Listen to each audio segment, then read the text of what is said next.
Assalamu alaikum everyone and welcome to another episode of Hausa English classes on integrated literature. Darasin mu na yau shi ma sound ne na th da kuma the wanda ana spelling ɗinsu da th.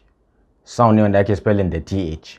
So za mu ga yaushe ne ake spelling the, yaushe ne ake pronouncing th a matsayin the da kuma th a matsayin th. So za mu gani. So sai aka ce spelling the and the sound. The usual letters for spelling the and is th, as in, so ga kalmomin nan, misali think, thin, thought, through, forth, pith, worth. Ita wannan sound din kaman tha'un ce ta huruful hijaiya, kaman tha'un ce ta Arabic alphabet. Kusan iri ɗaya ne sound ɗinsu. Bambancin ɗan kaɗan ne. Ita wannan tha, ita ma wancan tha. So haka ake rubuta alamanta. Wannan kaman zero, kaman theta, dama ita ma sunanta theta. Sunanta theta ita ma. Irin dai theta ta mathematics tunda letter ce ta Greek language. So usual spelling na shi wannan sound din th ne dama. Sannan kuma the usual letters for spelling the sound are also th. So wannan sound din guda biyu dukansu da th ake spelling ɗinsu, su suna da ɗan sauƙi, su th ne kawai. Babu wani letter ko combination na letters da yake representing wannan sound din. So ga examples din shi ma wannan sound din. Then, that, thy, those, these. So ga sunan dai examples din shi wannan sound din na the. Shi kuma wannan sound din sunan shi eth. Ita wancan sound din sunanta theta. Wannan kuma sunan wannan sound din eth. Wa'insu suna da sunaye, wasu kuma ba su da sunaye. So yanzu ana so a baka formula ne na pronounce wa'innan sounds din guda biyu. Tunda dukan su spelling iri ɗaya ne. So ya zaka bambance wanne ne the, wanne ne the? Formula na farko sai aka ce kai pronouncing th a farkon kalma. Misali ga sunan theme, thrice, thrash. Sai aka ce grammatical words such as the, this, that, they, ga sunan dai them, though, this, etc. are exceptions. So abin da ake nufi shine th in ta zo farkon kalma, asali pronunciation ɗinta wannan tha ɗin ce. Tha ɗin nan ita ce asalin pronunciation ɗinta.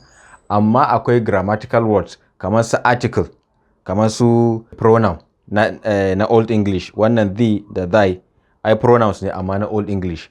Kamar su demonstrative adjectives.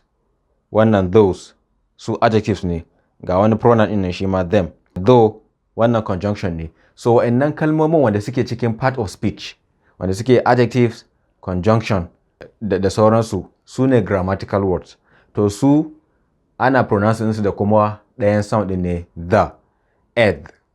Amma asalin pronunciation wannan theta ɗin ne. Sai aka ce th in these words is pronounced as the, even though at the beginning.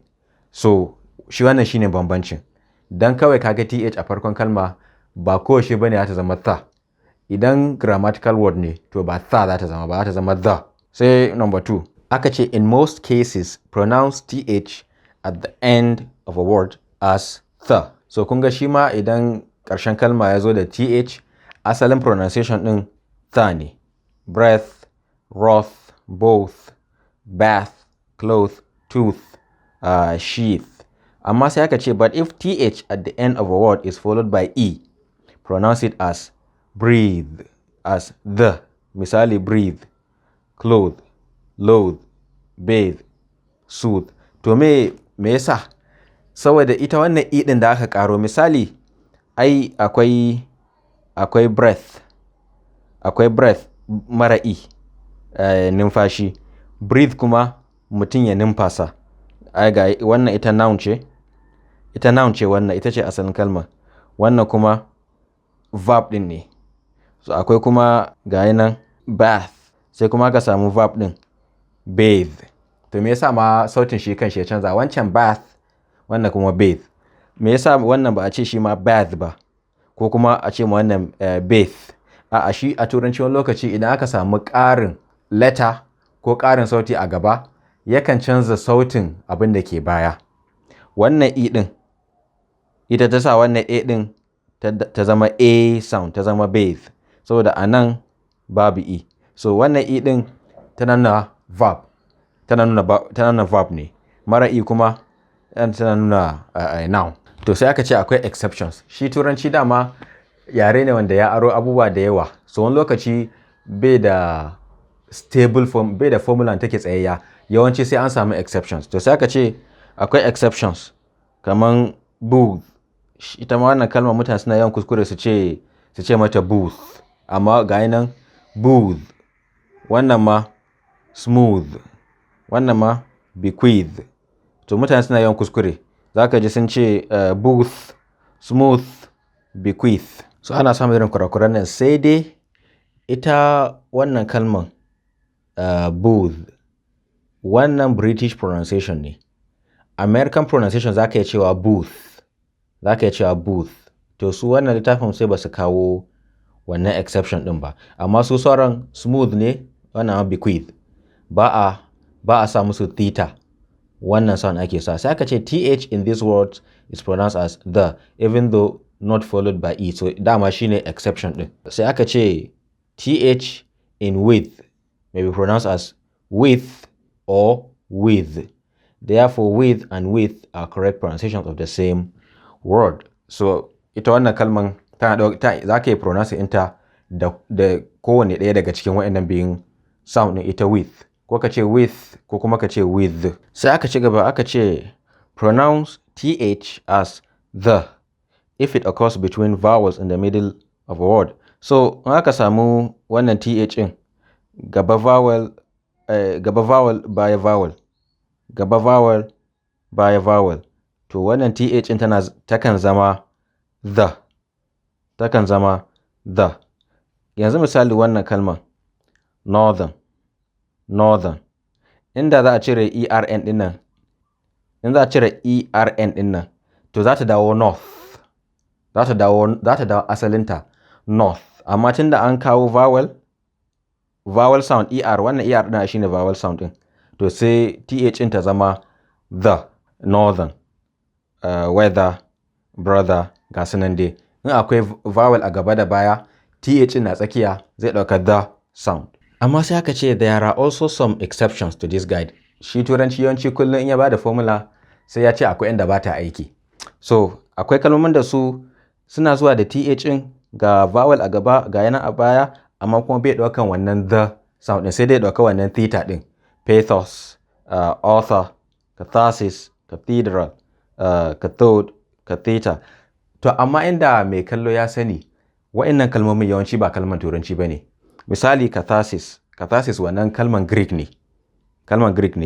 Pathos ma kalman Greek ne.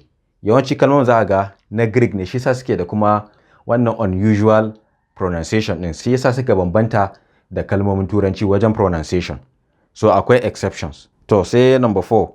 Aka ce amma kuma in most cases inda ake samun th take fitowa a tsakanin consonant da vowel in the middle of a word, the pronunciation is the.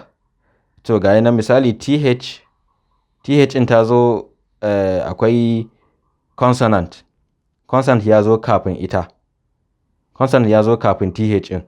Sannan kuma an samu vowel, misali ga consonant a bayanta ga kuma vowel a gabanta, to za ta ɗauka wannan tha ɗin. Za ka ɗauka wannan tha ɗin. Yanzu misali health. Okay? So anthem ga nan consonant a baya. Anthem. Consonant vowel. Wealthy. Catholic ga vowel nan ga kuma vowel a gaba. Wannan bai kamata ya zo nan ba. Wannan bai kamata ta zo nan ba. Nan ya kamata ta zo. Cikin wa'innan. Cathedral. Cathedral da Catholic kusan root ɗinsu ɗaya. So wannan kuskure ne. Bai kamata ta zo nan ba.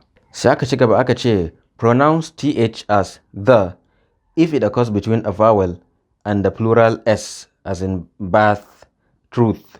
So aka samu vowel sai aka samu s, amma s ɗin mai plural. wanda take da ma'anan plural, tunda a turanci hatta letter tana da ma'ana. Hatta letter tana da ma'ana. S din nan ma'ananta plural ne, jam'i. So idan aka samu vowel ya zo sai th sai kuma s na plural, to wannan th in zai ɗauka sautin the. Zai ɗauka sautin the. Bads. Saboda inda aka sa theta, to sautin kusan ba zai fito ba. Zai wani iri. Yanzu ka gwada sa sautin theta a nan da kuma s din nan, za ka ji kusan sautin babu s din, ba a san s din ka faɗa ba ko theta din ka faɗa ba, saboda za su shige juna. In ka ce bath, so za ka ji abin bai fito ba. Shi wannan the din ya ɗan fi kauri. To tunda ya ɗan fi kauri kuma dama mai vibration ne, in ka sa yatsanka a makogwaro ka ce the za ka ji vibration. To sai shi aka haɗa mai vibration da kuma s. So kun ga ya ɗan fito da kyau. Duk da dai pronunciation ɗin kuma na s ɗin suna so a pronunciation shi ne kamar z. To amma dai shi wannan the ɗin saboda kaurin shi yasa aka sa a wajen. Ya fi s kauri kuma ya mafi z ɗin kauri. To shi yasa aka ce ai haka. Number 6 aka ce note also that in some names like Thames, Thomas and Anthony, th is pronounced as t. To wayannan sunayen dama ba lallai na turanci bane. Ba su ma kawo wani abu da ya kamata su kawo ba. Akwai wannan abin da ake girki da shi, time. Shi time din nan th ne amma kuma da letter t ake pronouncing din shi. So ga kuma sunaye. Wannan wani rafi ne a France ina ga, in ban manta ba, France. River Thames, Thomas, Anthony, to amma dai kuma zaka nuna suna cewa Anthony. Sai na ƙarshe aka ce th is silent in words like asthma and isthmus. So su ma nan za ka ga cewa asali ba kalmomin turanci ba ne, shi sa suke da wannan unusual pronunciation. Duk da ga th in amma kuma ba za a faɗe ta ba. So kamar kalmar asthma ko isthmus, su wannan th in ba ma a faɗin ta kwata-kwata. So insha Allah wannan shine ƙarshen darasinmu akan the and the sound, akan theta da kuma eth. Sai kuma Allah ya kai mu darasi na gaba. Ku manta ku sharing da sauran ɗalibai na gida na Hausa community. Thank you.